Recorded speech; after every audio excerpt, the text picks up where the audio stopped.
जय माता दी सभी भक्तों को। आप सभी भक्त मेरा प्रणाम स्वीकार करें। स्वागत करता हूं आप सबका आपके अपने YouTube चैनल स्पिरिचुअल मोटिवेशन में। आज हम बात करेंगे बहुत ही विशेष रूप 10 महाविद्याओं की ये जो सीरीज चल रही है उसमें आज हम आपके लिए लेकर आए हैं 8वीं महाविद्या देवी बगलामुखी, जो कि शत्रु स्तंभन के लिए बहुत ही ज़्यादा प्रचलित हैं। ये 8वीं महाविद्या मानी जाती है जो माँ सती के शरीर से प्रकट हुई थी। इस रूप में माता रानी स्वर्ण सिंहासन पर एक मृत राक्षस के शरीर पर बैठी हुई है और अपने एक हाथ से दूसरे राक्षस की जिभा पकड़े हुए हैं। महाविद्या बगलामुखी के अगर मैं रूप की बात करूं तो इनका वर्ण सुनहरा है, केश खुले हुए हैं व व्यवस्थित हैं, वस्त्र पीले हैं, 3 नेत्र हैं, 2 हाथ हैं।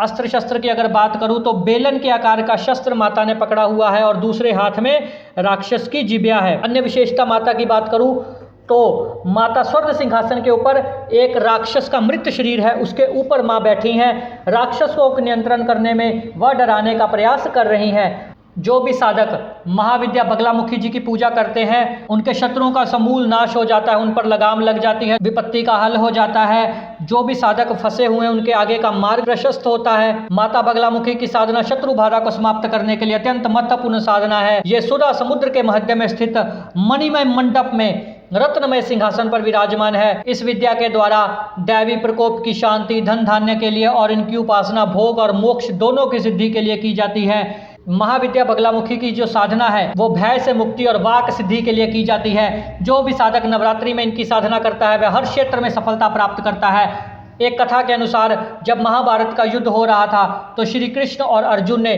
कौरवों पर विजय हासिल करने के लिए माता बगलामुखी जी की पूजा अर्चना की थी। भारत में माता बगलामुखी के 3 मंदिर मुख्य माने गए हैं। अगर मैं इनके मंत्र की बात करूं तो मंत्र देने से पहले मैं माता बगलामुखी के प्रादुर्भाव की आपको कथा सुनाता हूं, जो कि पौराणिक कथा है। एक बार सतयुग में महाविनाश उत्पन्न करने वाला ब्रह्मांडीय तूफान उत्पन्न हुआ, जिससे संपूर्ण विश्व नष्ट होने लगा। इससे चारों ओर हाहाकार मच गया, संसार की रक्षा करना असंभव हो गया।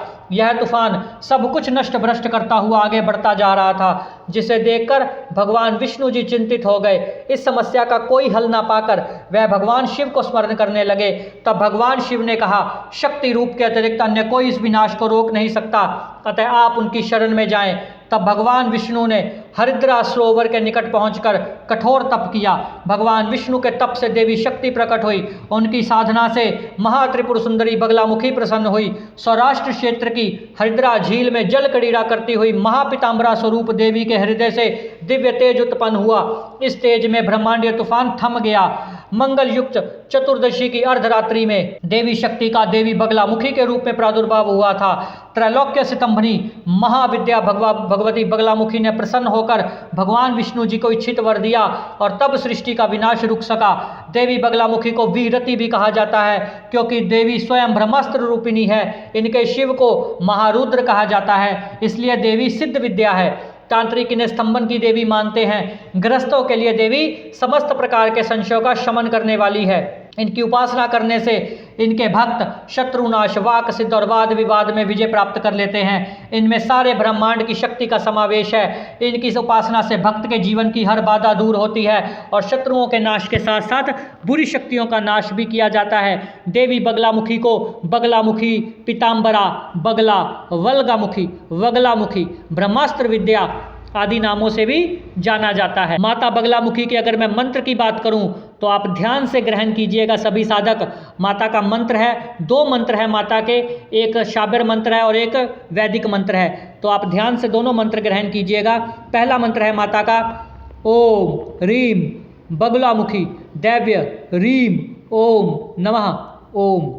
एक बार दोबारा से सुनिएगा, ओम रीम बगलामुखी दैव्य रीम ओम नमः ओम। दूसरा मंत्र आपको बताता हूँ, ओम रीम बगलामुखी सर्वदुष्टानाम वाचम मुखम पदम स्तंभय जिभम कीलम बुद्धिम विनाशय रीम ओम स्वाहा। एक बार दोबारा से बताता हूँ ये माता का शाबर मंत्र, ओम रीम बगलामुखी सर्वदुष्टानाम वाचम मुखम पदम स्तंभय जिभम कीलम बुद्धिम विनाशय रीम ओम स्वाहा। इस मंत्र का जाप बहुत ही ध्यान से करना है, क्योंकि यह मंत्र बहुत ही तीव्र प्रभावी है। 11 दिन में आपको इस मंत्र का लाभ देखने को मिल सकता है अगर आप सच्चे मन से करते हैं। पर अधिकतर मैं सभी साधकों से यही कहूँगा कि ऊपर जो मैंने मंत्र दिया है माता का वैदिक मंत्र, आप उसी का जाप करें, उसी से माता को प्रसन्न करने की कोशिश करें और माता बगलामुखी का दर्शन प्राप्त करें। माता बगलामुखी की साधना में पीले रंग का विशेष ध्यान रखा जाता है। पीला रंग माता को बहुत अधिक आकर्षित करता है। माता में जो जाप किया जाता है वो भी हल्दी की माला से किया जाता है। माता को फूल भी पीले रंग के अर्पित किए जाते हैं और प्रसाद भोग भी पीले रंग का ही अर्पित किया जाता है। वस्त्र भी माता को पीले ही प्रिय है। तो माता बगलामुखी की विद्या साधना करते समय पीले रंग को अपने शरीर में धारण जरूर कर, इससे माता अधिक प्रसन्न होती है। तो माता बगलामुखी की जय बुलाते हुए और आप सबके मंगल भविष्य की कामना के साथ जय माता दी, जय माता दी, जय माता दी।